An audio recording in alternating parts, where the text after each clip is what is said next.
you like to start the meeting? Yeah, absolutely. Okay. First of all, I want to thank everybody for coming. It's very nice to see such a good turnout. And also would just like to acknowledge some of the board members that are here. I see Rick Huffman, and I see Debbie Koken, and Carol is here, but you can't see her picture. And of course, Suzanne is here. She'll be kind of moderating. And who am I? Diane is here. I see Diane. And forgive me if I'm missing somebody, but I think I got everybody. I just would like to take this opportunity. I want to thank you all for joining us. And this is going to be our opportunity to introduce Melanie Schlotterbeck to you all. We are incredibly grateful to have Melanie as our new executive director. And our former executive director, Steve Ray, he resigned the position back in June of 2020. And Melanie joined us in May of this year. So she's been with us now for about 4 or 5 months and has just been doing an amazing job. So what I'll do is I'll be asking Melanie a few questions, kind of prepared questions, so she can just talk a little bit about herself. And I'll stop every so often. We'll have our questions kind of in groups. And at the end of each group of questions, we'll take questions from all the participants. And Suzanne will kind of relay those to Melanie. So at this point, I'm gonna go ahead and start. And Melanie, why don't you just tell us a little bit about yourself? Sure thing. Well, nice to see everyone. I hope at some point I get to meet most of you in person. I appreciate the introduction, Terry. So Melanie Schlotterbeck, I am a longtime conservation advocate, and you'll hear a little bit about that in the future, very near future. But by way of background, I was born in Michigan. My family moved out here when I was 3. I'm a twin, so there's 2 of us. and I have a brother who's adopted. And my sister and her family live across the street from my mom in the childhood home. And so most of us are still in Brea, and my brother just bought a house down in Laguna Niguel, I think. And that's where my dad is as well. So we have a couple clumps here in Orange County. And some random facts, my favorite ice cream in the winter is peppermint. Outside of that, it's mint chip. My favorite color is blue. My least favorite vegetable is a mushroom, or I guess it's a fungus technically. Don't like seafood either. I am probably most proud of my role as being an aunt. So my twin sister has 2 kids, Jacob, who's 14, and Kennedy, who is 11. Where'd you go to college, Melanie? Cal State Fullerton. So I'm a local gal. I started at Cal State Fullerton and decided I needed to spread my wings, and then spent a year up at UC Santa Barbara, and then moved back to Cal State Fullerton because I did not do well on the quarter system. I don't know if anyone can relate to that. Did much better on the semester system. I got a bachelor's in geography with an emphasis in environmental analysis. And then my master's is in environmental studies with a master's in with a focus in environmental science. Now, besides conserving open space, do you have any hobbies on the side? I do, for all that spare time, right? So I love to camp. I love to hike, nature photography. I also have been known to quilt, kind of an old-fashioned hobby. And I'm an avid reader that really picked up when COVID hit. Like, I'm just getting through a lot of books every single month. So in fact, one of them I'm reading right now is called Pure Land. And it's a very interesting story about a murder at Grand Canyon. So I run a book club actually on Twitter. So. What's your favorite Orange County park to spend time in? Favorite Orange County park? Well, I'm going to cheat and say that it's in Orange County, but it's in other counties as well. So Chino Hill State Park is my home park. And I'm totally partial to it because my mom created that park when I was a kid. And she started through a volunteer effort with a nonprofit called Hills for Everyone, and roped me and my twin sister in to back in the day when you had to lick envelopes and lick stamps and, would canvass the neighborhoods, letting people know about this effort to create the state park. And so now as an adult, my mom and I are kind of tag teaming as it relates to finishing the original vision from what started in 1978. I remember Claire Schlotterbeck was a keynote speaker at a very, very early town hall meeting we had, probably like 2003. And she gave a great speech. But I remember the one thing she said at the very end, the kind of one little pearl of wisdom that she wanted us all to remember was, get your project on somebody's map. And it just seems to really be true in open space preservation. Get it on somewhere. Just make it part of someone's map. Well, do you have any volunteer projects, or do you volunteer your time on particular causes? Yeah, so a couple of different avenues. I'm a member of CERT, the Community Emergency Response Team for the city of Brea. So I'm in that category of preppers, if you know what those are. I will always have the first aid kit, the hard hat, everything you need when there's an emergency or an earthquake or whatever. I also serve as the chair of the Brea Planning Commission. I'm on my second term. And that's an interesting experience, it's actually helpful personally and professionally, because knowing what it's like being on the other side in the audience, potentially fighting a project, I know what I want decision makers to do. And so now that I'm in that role, I'm able to apply that to my leadership position. And then I also, because I am a huge fan of learning, am a founding member of a group called OC Policy. And no Y at the end of policy, but it's part of APA, which is the American Planning Association. And our goal is to train planning commissioners throughout Orange County so that people understand the planning process, why general plans exist, what's a specific plan, all of that. But I think it's important that you continue to learn, and I try to advance that in a lot of different ways.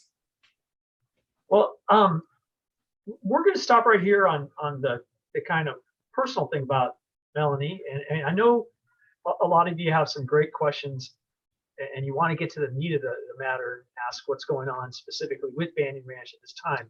And trust me, we will get to that. But we're just going to kind of break it down into little sections.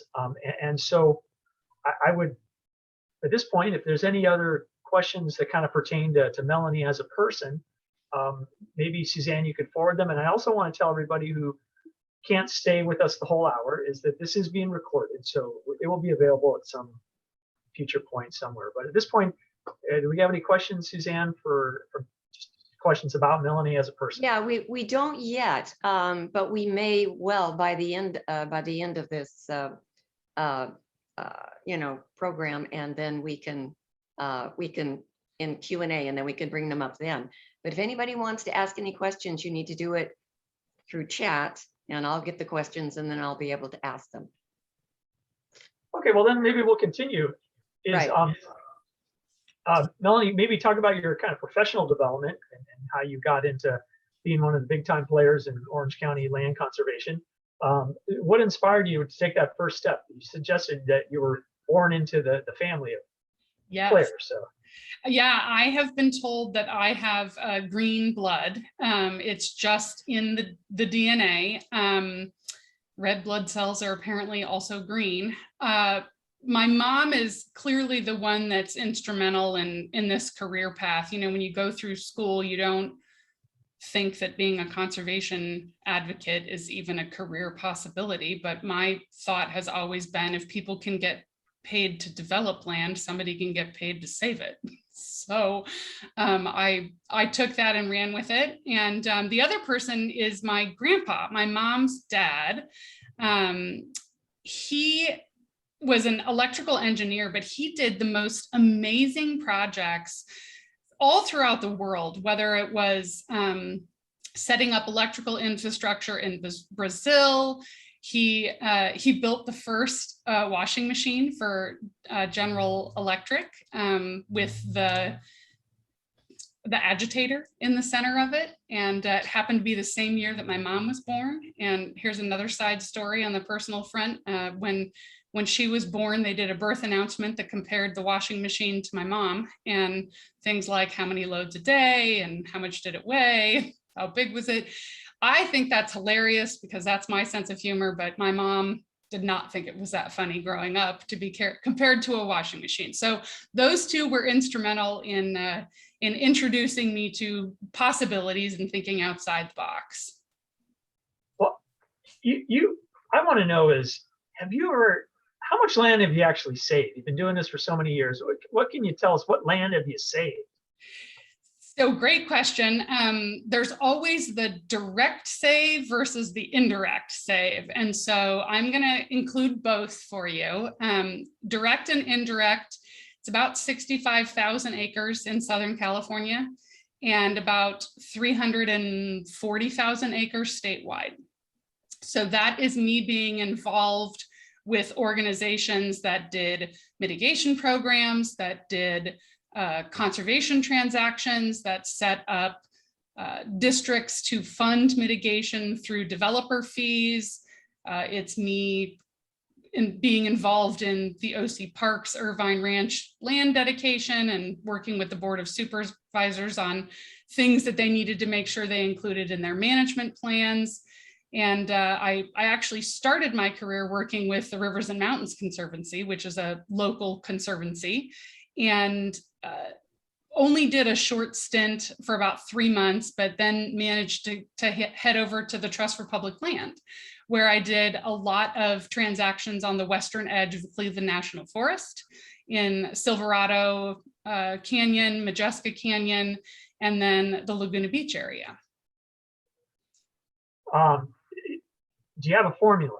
Do you have a secret formula for your success? Right, 1 + 2 = 3. Yes, so there are 2 formulas. The first one is that you need to have, on the transaction side, you need to have money to do the transaction. You need to have a willing seller, and you need to have somebody that's willing to own the land after it's acquired, and that's called the takeout agency. The second one is more of the policy side, and that's the P's. You need people to support the project. You need policymakers to get behind it and advocate for it. And you also need the press to drum up interest across the region, basically. Prior to Banning Ranch, what would you say is your single thing that you're most proud of, that you give yourself comfort thinking about? There's 2 things that come to mind. The first one is, and I know a lot of you are in the Newport Beach area, so you probably know Jean Watt. Her daughter, Terry Watt, urban planner extraordinaire. She's the one that always gets me into the most trouble. And by trouble, I mean great things. So in 2005, we had the idea of advancing a conservation program as the Orange County Transportation Authority, OCTA, was basically going to be putting before the voters a renewal of their transportation sales tax. And what that sales tax did was create a funding source to improve streets and roads, do light synchronization programs, expand freeways, add transit stops, etc. And through some research that I did, recovering from spinal fusion, so laying in a hospital bed in my mom's living room, I figured out how much money typically gets set aside for conservation, and that was 5 to 8%. So if this money is normally in a budget for a freeway expansion, all we were going to ask for was that they spend it better than piecemeal. So look at the landscape comprehensively. And they decided that was a good idea if they could get the environmental groups to support it. So we pulled together a coalition of about 33 conservation and community groups. And in 2006, voters approved the measure. And Supervisor Bill Campbell actually credited the environmental community for getting this passed because the margin for passing it was higher. It had changed from 50% basically up to 66.67%, and it passed at about 67%. So we have now funded through $243.5 million available for conservation in Orange County, the preservation of 1,300 acres and the restoration of 350 acres. And there is still about 110, 130, depending on what numbers you're using, $1 million left. And then the second one, on a very personal note, so back to Chino Hill State Park, my mom had always envisioned the preservation of the eastern ridgelines in the state park, which if they were developed, it was going to completely ruin the view shed. And for the last 18 months or so, I have been working on those conservation transactions and have preserved about 720 acres with about 810 left to meet the original vision of the state park. Wow, that's so impressive, Melanie. Thank you.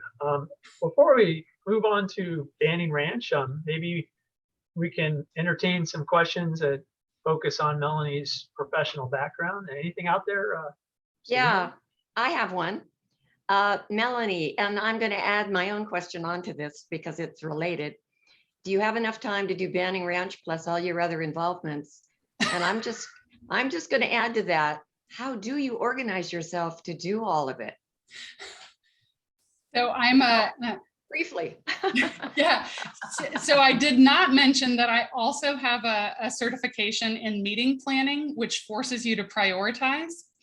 And so, so I'm also an event planner as a side job because I think that's fun, but that keeps me organized. And I've got a pretty good method set up over the last 20 years of being a self-employed consultant for various nonprofits. And, you know, if the board says I'm not doing a good job, then please let me know.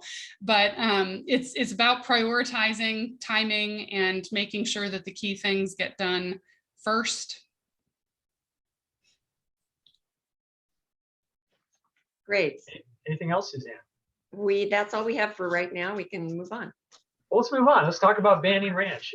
Oh, real quick, Terry, I do see a hand up. If you don't yeah, I see it too. Right. Posting your comment or question in the chat, that's how we're responding to them. Thanks. Okay. Is it, do we have a question in the chat form from Yezin? Not yet. Okay. Not yet. Go ahead and But send if it. We'll get to it. We'll talk about, Melanie, what skills do you bring to the Banning Ranch Conservancy in our particular effort here?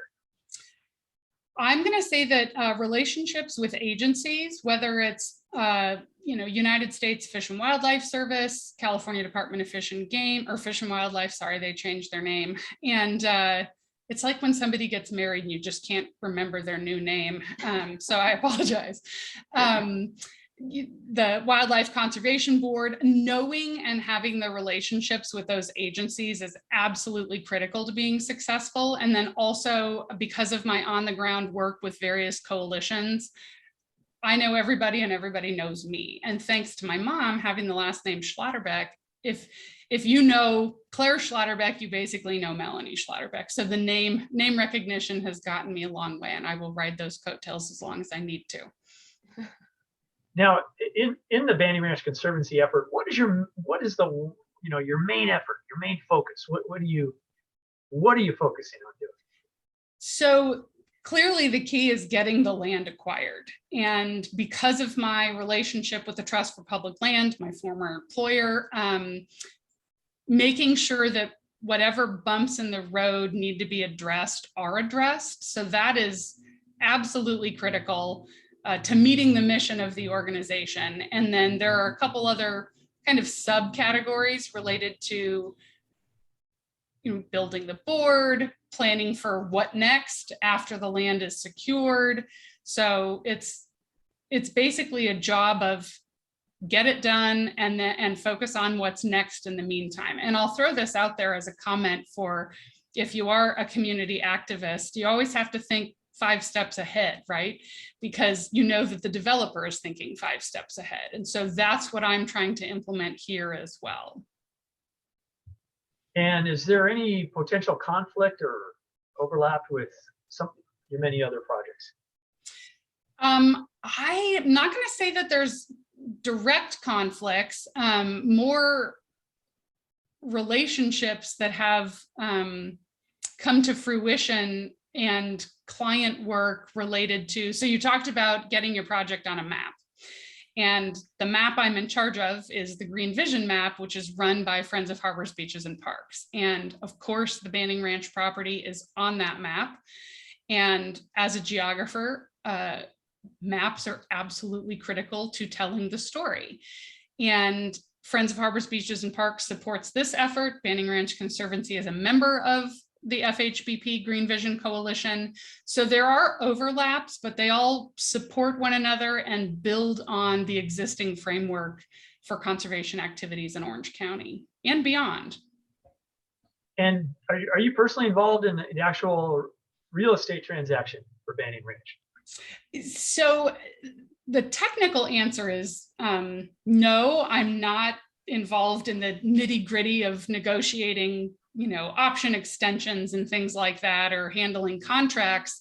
But because of my background, the Trust for Public Land has basically shepherded me into the process and allowed conversations with the landowner that end up supporting the transaction from kind of an associate level position. So I'm not running the transaction, but I'm absolutely assisting. Okay, well, very good. So we've heard from Melanie about at least her role in the effort. And before we actually talk about the meat and potatoes about what's going on with Banning Ranch and the latest news, which is good news, does anyone have any questions out there for the skill set that Melanie brings to the Banning Ranch effort? Yes, we have a question. And at the end, I'm going to ask if this question writer minds if we share her name. I am so excited to hear that Melanie is an event planner. I've had a dream of hosting an art show highlighting the incredible wildlife and habitat, as well as activism around Banning Ranch and the connected ecosystems. I would love to work with BRC as a city partner on an event like this. Can I share that the author of that? That's Arliss Reynolds. Yeah. That could actually happen. That would be fun. Well, and I know through the Orange Coast River Park, there have been numerous art contests that Gene Watt and the team there with OCRP have been involved with. So seems like a natural progression because the Banning Ranch property is within the Orange Coast River Park complex. So Melanie, let's cut to the chase here. What's going on with Banning Ranch? How close are we to buying that property? Well, I'm hoping that nearly everybody is on the email list or on Facebook or Twitter following the news. But yesterday, U.S. Fish and Wildlife Service announced through their Section 6, which is a Cooperative Endangered Species Act fund, that we have $11 million more to add to the kitty. And the appraised value of the property is $97 million. And that I'll just on the transaction side tell you that government cannot spend above a fair market value for a property's highest and best use. It's considered a gift of public funds. That's illegal. So 97 million is the agreed upon price as the highest and best uses are considered for the property. And we are at $83 million funded. So I know, isn't it jaw-dropping? And so super exciting.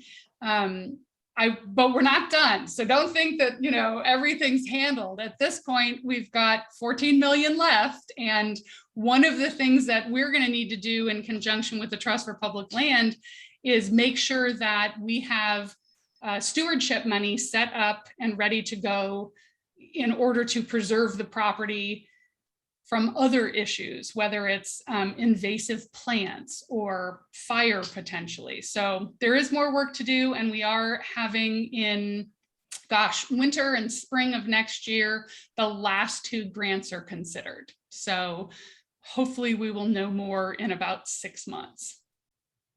Can you tell us about the actual deal? What is the deal? Is it for the entire property? Is it for a little bit less? Is it what's going to happen with the cleanup? What do we get for that 97 million? You get the last coastal open space in Southern California. And yeah, it's a big deal. When you look at an aerial map or you're leaving, out of John Wayne Airport, that's the last little bit that's in private ownership. But that 97 million ultimately will buy the majority of the property. So it's 401 acres and 384 are being acquired. And so what happens with the rest of it? That's where the oil operations are going to be consolidated on the property.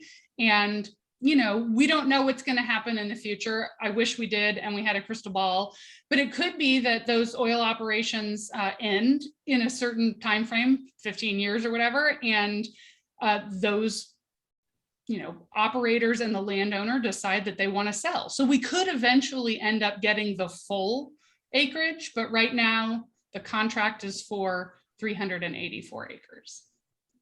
And the oil field needs to be abandoned and it has to be dismantled and this area has to be cleaned. Can you tell us a little bit about that?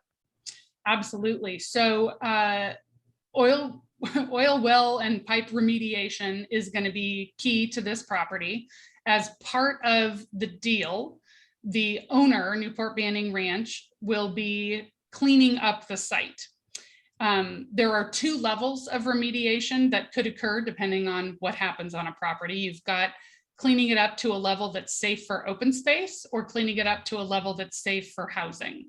And right now, the property owner is basically working on a remediation plan that will be considered by state agencies, and whatever ends up happening and to whatever level it needs to be cleaned up at across the site or in specific locations, our state agencies will confirm that that has happened and meet all the standards before we basically are allowed to hang out on the property. And how long do you think that would take? Let's say if the escrow were to close in June of next year, how would it be years before it would be dismantled? Yeah, I mean, the early estimates are probably about 2 years, but you just never know what you're going to encounter. I mean, that property's been in oil production for a long time, and so there might be some surprises. And the landowner, has cleaned up oil properties before, so I'm sure they are ready for whatever awaits them. Well, why don't we just take a little break? Suzanne, do we have any questions kind of that pertain to the plan, the deal? If we forward those to Melanie. Yeah, hold on. I have 2 or 3 here. Well, we have one that goes back to how you got your start in conservation work. And what was your first project? We are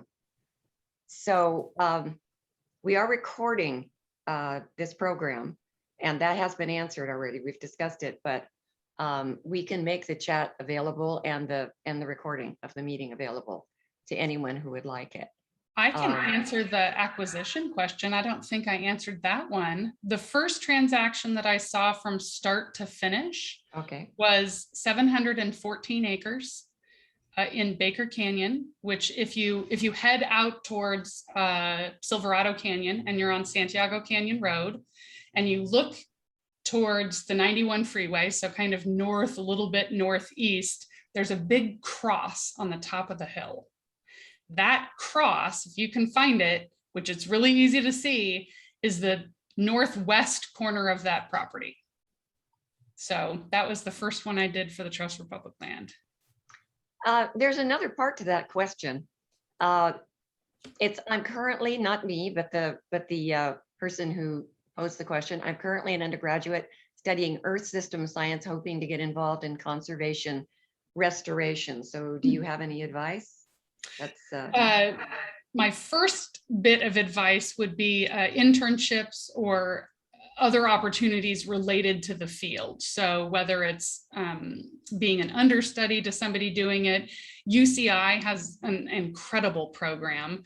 I also know a friend of mine that got a restoration ecology degree, gosh, out of a Florida university. And I think most of it was remote. So, and this was before COVID happened. So I think there are a lot of opportunities out there.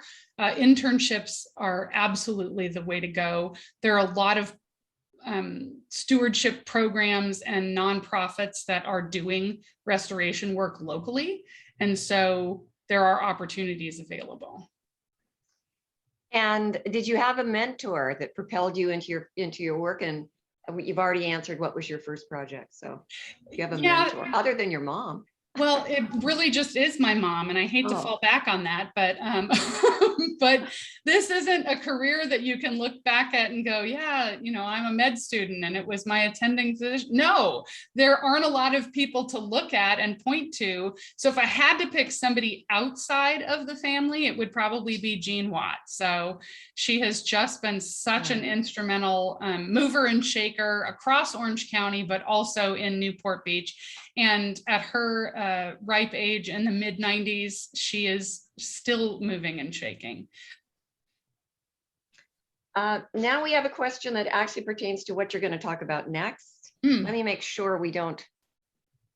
Well, fantastic job, Melanie. You are the best. Thank you. That's just come in. Well, thank you. Red and Leo love you. I don't know who that is. Okay. All right, so this will kind of lead us into the next section. Is the change at the top of OC Parks going to affect the possibility of OC Parks becoming the takeout agency? Excellent question. So I'm going to back up and say, in case you weren't aware, there was a considerable hard grant deadline that needed to be met in order for funding to be secured for the project. And instead of risking that funding, the acquisition team decided to go an alternate route, which was to find a short-term manager. And that short-term manager is a group called the Mountains Recreation and Conservation Authority. And I can talk more about them in a minute if you need me to. So they're gonna own and manage the property while the remediation is occurring. And so what we're ultimately hoping is that as the oil issues are being resolved, we are able to pick back up the conversations with OC Parks. Director Blackwood has been super supportive of this and, you know, has even said, you just tell me what you need and I'll help in any way I can. And the new director, Tom Starnes, has been supportive as well. So I think long-term goal, we would love to have Orange County Parks involved, but the short-term goal is to get the land acquired.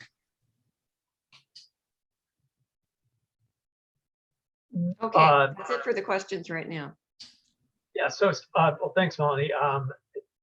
Can you just talk a little bit about you know, what the plan is for the future of the park? Is it, or what's going to happen with Banning Ranch if it becomes an Orange County park, or if it stays as the Mountains Recreation Conservation Authority, or what, or somebody else? What's going to be the long-term plan for the park? What's going to happen to it? Simply put, I'll say public ownership.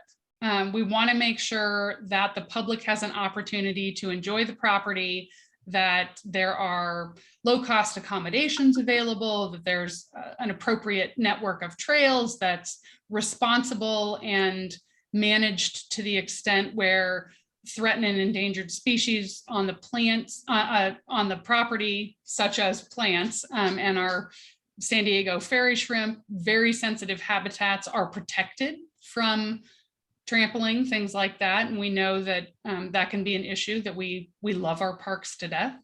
So short-term goal, back to Mountains Recreation Conservation Authority, and then long-term goal is OC Parks. And hopefully the Banning Ranch Conservancy will be able to be involved in restoration work, trail management plans, invasive species plans, so that the property can be appropriately stewarded.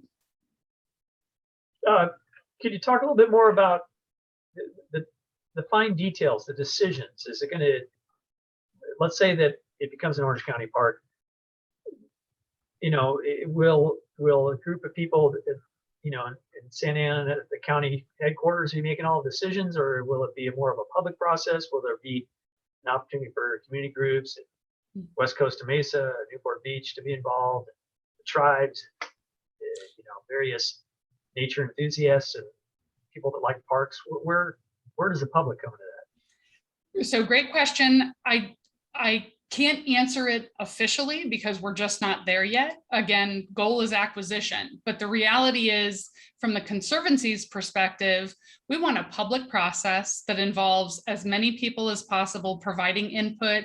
You know, what do you want to see? Do you want to see informational kiosks that tell you about what you're looking at? Do you want park benches that overlooks? You know, do you want campgrounds that overlook the wetlands? You know, we want to see what people want. In terms of involvement, everybody and anybody. There are numerous tribes that are in the area that we hope to engage on this fully.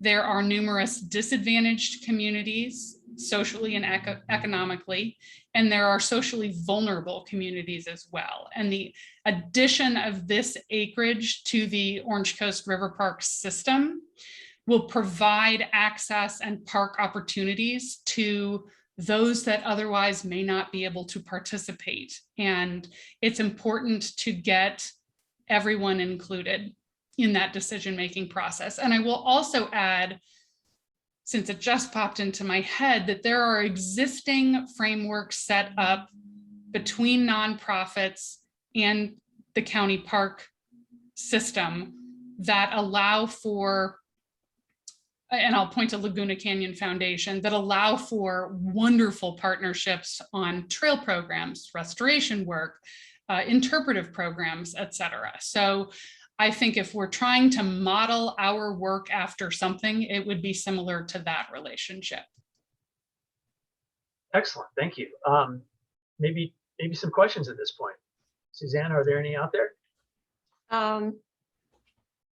So this is actually related. I think this is a good time for it.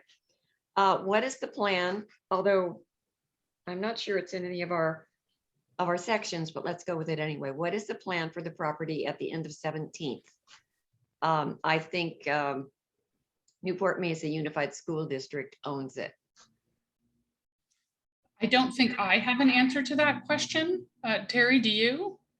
Well, I guess when you say at the end of 17th, my first thought was that kind of degraded area of Banning Ranch where currently they park their cars and some of the equipment and that trailer is. And that is actually the one part of Banning Ranch that doesn't really have a whole lot of habitat value. It's not ESHA at the end of 17th Street. So I know that we've always talked about if there's going to be a visitor center or a parking lot or some such, that would be the ideal place because you would not be impacting habitat there. But there is a separate property. It's almost 12 acres. It's at the end of Whittier, and it's a piece of surplus property that's owned by the Newport Mesa Unified School District. And we don't know what the school district is going to do with that site. They had talked about when there was a proposal to develop on Banning Ranch, they talked about the need to have a school there. I mean, I know there's another elementary school just a few blocks away on Whittier. So we always kind of question that need, but the fact is it's the property, this 12 acres at the end of Whittier is owned by the school district. It about a third of the property has habitat value. There are vernal pools there, and the other 2/3 are pretty much a fenced off gravel storage yard without any habitat value. So again, if that school district property were to become part of a larger Banning Ranch Park Reserve, it again would be a nice area to build a parking lot or administration buildings or visitor center, at least on that fenced off gravel storage area. So yes, I hope that answers the question.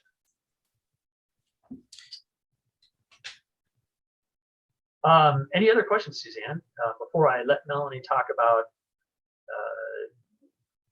final details on the future? No more questions. We have a couple comments, but I'll wait till the end for them. Okay.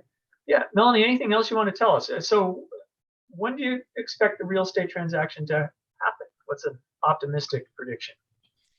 So right now we are in the due diligence phase, and that basically, so like when you buy a house, you get all those reports. Here are the homeowners association CCNRs. Here's the rules and regs. Here are the earthquake faults, et cetera. It's the same type of process when you're buying land for conservation purposes, but you've got things like the appraisal, the phase 1 environmental site assessment, access needs to be resolved, mineral issues need to be resolved, this remediation action plan needs to be presented to the state agencies and approved, and the kind of the final negotiating details related to the grant agreements, because every funding source comes with its own set of requirements. So one of them may say you can have passive recreation, and here's how that's defined. And then another one may say you can have passive recreation, and it's defined the same way, but minus this one thing. And so all of those need to be overlaid, reviewed, confirmed, and then grant agreements set up. So at the moment, we are in the phase of making sure that all those I's are dotted, those T's are crossed, all the big paperwork items are due basically in December, so that the next 2 grants that we're hoping to get to finish this transaction occur next spring. And assuming those go through and all the other details are complete, we can request the funds, the checks can be written, and we can close escrow by the end of June next year. So a lot of heavy lifting this fall, that's for sure. Well, thank you so much, Melanie. I can really just tell you, it's just been a great pleasure having you work with us. It's, we're so impressed with how you can get things done. And Susanna, we don't have any more questions. I mean, can we just kind of go to verbal questions, Well, we're not set up for verbal questions, but I have, and well, there's one new message in there, and we have a question about the habitat and the wildlife. And what is the plan to bring back the endangered species and, the rare and endangered species, and that are not, that at least appear not to be currently on Banning Ranch. That's off in the future, but we can. Right. And a lot of times what happens when you restore a site, the species that you hope will eventually get there end up finding it. And the example I'll use is actually a wildlife corridor. So Harbor Boulevard goes up and over the hills from Orange County and LA County over to LA County towards the 60 freeway. And there's an entity over there called the Habitat Authority. And so many people were running into deer on the roadway because they didn't realize that that might be a threat to them. And you'd have many accidents, some fatalities, and normally the deer did not survive. So they ripped up the roadway and installed an undercrossing beneath the road. So it's an underpass that fit the suite of wildlife they were looking to get from one side of the hills to the other side of the hills under the road. And they thought it was going to take months and months for the animals to figure it out, even though they had fencing up. You can't just tell a deer, go this way. You have to kind of show them the path with the fencing, and they were using it within weeks. And so that's the example of successful education. The other example, which is funny, the 71 freeway connecting Chino Hill State Park to the Prado Basin, there was a mama bobcat who taught her 2 bobcat kittens where to cross. And they actually have photo documentation of her showing them where to go to get to the other side. And so where there's a will, there's a way. And I have no doubt that Banning Ranch will attract the species that have historically been on the site, but it's going to take some work in developing restoration plans so that we can attract the right species and that we limit some of those, I'll call them harassers, like Arundodonax and some of our invasive species that may not be conducive to the wildlife and plants that we want on the property. I can, That's great. I see Vic is here, Vic Leipzig, and very knowledgeable about birds. And I one of my personal, I guess, hopes is that they can maybe reestablish a cactus wren population on Banning Ranch. It was, you know, I've looked at all the surveys. Like in 1992, there was 14 pairs, and then it went down to 0. And then I heard that they spotted one a few years back. So it would be great if somehow you know, a population of cactus wrens could be reestablished on Banning Ranch. And you know, this may be a pipe dream, but burrowing owls, are in deep trouble in Southern California. But this could be a place where, you know, maybe they could get a foothold if it's done right. Vic, can you comment on anything? If we can unmute you, you want to pipe in on this topic? Well, Terry, Let good me see evening. if I can do that. Yeah, I can hear him. If my audio is working, Yes. I'll respond. Terry, thank you very much for the event, and Melanie, always good talking to you and hearing about your background. It's so complex and so rich that it's worth hearing over and over. In regard to birds, they're just looking at history of restoration efforts in Orange County. There's some good news and some not so good news. One of the species that's important at Banning is the California gnatcatcher, and there is a history of success by landowners in restoring habitat for California gnatcatcher and having gnatcatchers actually reestablish populations in those restored habitats. On the other hand, cactus wren has been a bigger challenge, and efforts to reestablish cactus wren populations, for example, at Upper Newport Bay and other locations, have not been so successful. Cactus wren has really been hit hard here in Orange County, and many experts are very concerned. Fire was one of the big problems over the last couple of decades for cactus wren. As for burrowing owl, you're right. Burrowing owl is in trouble globally over its entire worldwide population, which is basically the USA and northern Mexico. And whether we can encourage some wintering habitat and potentially even breeding habitat for burrowing owl, well, that's a big challenge. Currently, burrowing owl is going in the wrong direction in Orange County. It lost its last breeding locations at the Seal Beach National Wildlife Refuge here a few years ago, and so burrowing owl will be a huge challenge. Thank you. So good news and bad news from one species to another. So we do have more questions, and we've got about 10 minutes to see if we can get some of them in, but I want everyone to know that we will answer all of your questions. We may have to do that by email if we can't address them tonight, but your questions won't go unanswered. So the next one is, how can the public, neighbors, community groups, and local elected help in this dream? Go ahead, Melanie. Yeah, the simple answer is get involved. And there are any number of ways to do that. Showing up at a meeting, thank you. Signing up for an email list, attending events. We just did the coastal cleanup in Newport Beach. The harder things are dipping into your pocketbook and becoming a monthly donor and making sure that the organizations working for the causes you care about are funded to sustain their work. And I mentioned monthly giving as opposed to a one-time donation. Any giving is great. But monthly giving is important because it provides stable income throughout the year.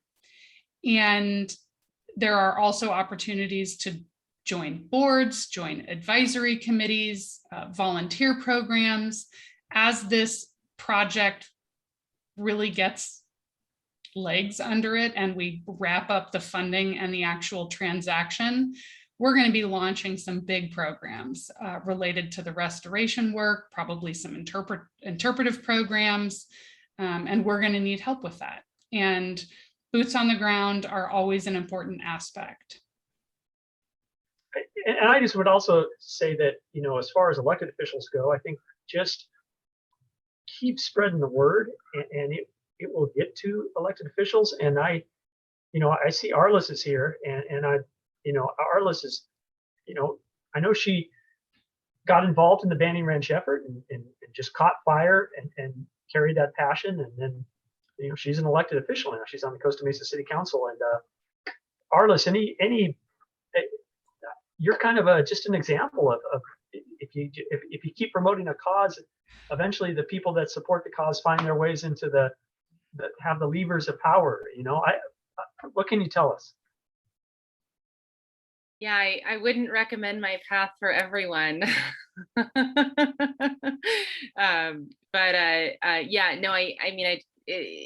I'm pinching myself, as I think many people on this call are, just that here we are. I know many people I see on the screen here have been involved in this effort for decades, plural, and I know at many times in that period, none of this seemed possible. As Terry mentioned, got involved.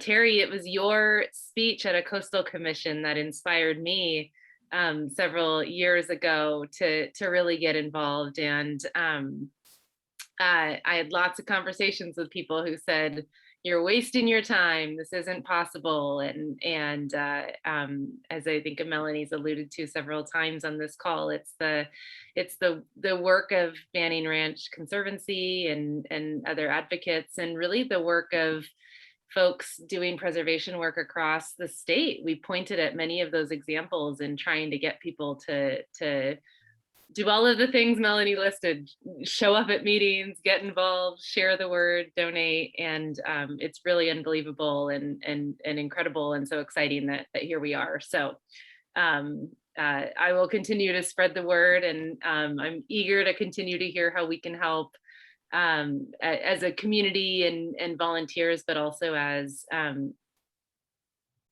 government agencies now. I know there's a lot of excitement, especially with this effort, but opportunities to connect to the work that we're doing and need to do at Fairview Park, and work that I know the county is interested in doing at Talbot Park as well. So bright future for the whole Santa Ana River ecosystem.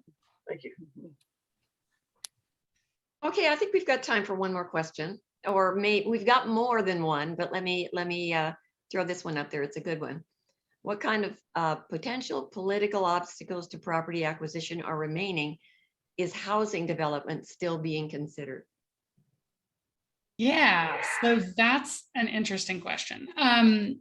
Political obstacles, I'm going to say no. The landowner has entered into a contract to conserve the property. So it doesn't matter if the city of Newport Beach plans for housing, plans for commercial, plans for industrial on the property. That is not what the landowner has decided to do. And when the property gets conserved and the next time the general plan is updated or the housing element is updated, they will need to correct that because it will be a public park. How's that for an answer? Okay, that was concise. Let me see what else we've got here. So I think this has pretty well been answered. Let me see if there's more to it than that. What are Melanie's next steps? In other words, what are Melanie's next steps? How can you put the Banning Ranch out there?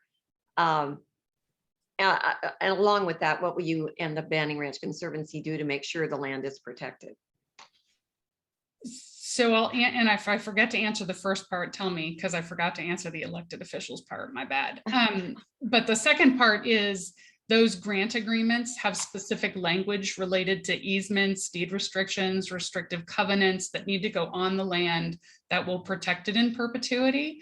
And because we had such an incredible gift from the Randalls, there's also an agreement there that doesn't allow housing. And so there's all sorts of layers of protection. And assuming the property ends up in public ownership, let's say with the county, there are all sorts of ways to stay involved, whether it's through the Trails Subcommittee, through the OC Parks Commission, through volunteer programs that they have, Adopt a Park, things like that. So, and now we'll go back to the first part and remind me what that one was. What are my next steps? Your next steps. Get the project done. we have to save the land because nothing else can be done unless we have saved the land. So making sure that all those due diligence boxes are checked and that the Conservancy is prepared for what comes next. So all the heavy lifting is going to be this fall, because then it's in the hands of the Department of General Services, who reviews the appraisal, confirms that it's done appropriately, that all of the comps are correct and not askew in some way. And, long story short, if we can get to December with that heavy lifting, then we just ride the wave. So that's when our goal will shift from acquisition to thinking those 5 steps ahead. But we're in the throes of it right now.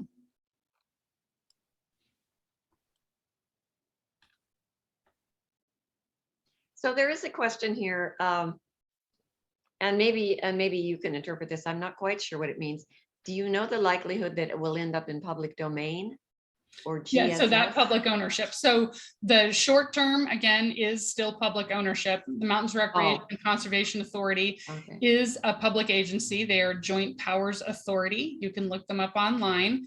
And again, that's the short term. Long term goal, we would love to have those conversations begin again with OC Parks and work out some of the concerns that they may have, or the Board of Supervisors.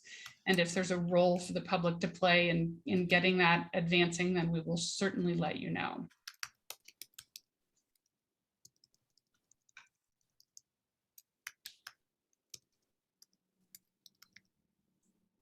And we had a couple of comments. I'm trying to find them now. Lots of thank yous, lots of what a great choice we made. As a longtime supporter of BRC, Dow and I are thrilled with the choice, meaning you. We've got these all the way through. You'll get to see them afterwards. They're lovely. And brilliant presentation. Oh, here's one. How often are there assessments of the habitat of Banning Ranch? I don't think that's going on right now. I don't know if there have been. I know that after it's protected, there may be specific requirements that get embodied in some of the agreements or protection plans. Terry, you might be able to speak to resource inventories that have been done probably through the EIR for the project years ago. Yeah, I mean, there was, before NBR tried to get a project built out there, there was another group called Taylor Woodrow trying to get a project built out there. So we have like 15 years of gnatcatcher surveys, but the last one was, over 10 years ago, as far as I know, unless there's been some done by the owners. But I don't think they would be doing anything at this point, especially since they're considering selling it at this point and kind of washing their hands of it. So I don't think there's been much done in the last 10 years, maybe, and it would be interesting to know. And I don't see any more questions. If I missed any, we will find them and we will respond to them via email. Thank you, everybody, for participating. We really are humbled by the interest and all the people that tuned in. And thanks for your support through the years, and contact us anytime. We're feeling good, and we have all of you to thank. Yes, thank you, all of you. Thank you. Okay. Have a good evening. Bye-bye. See you all.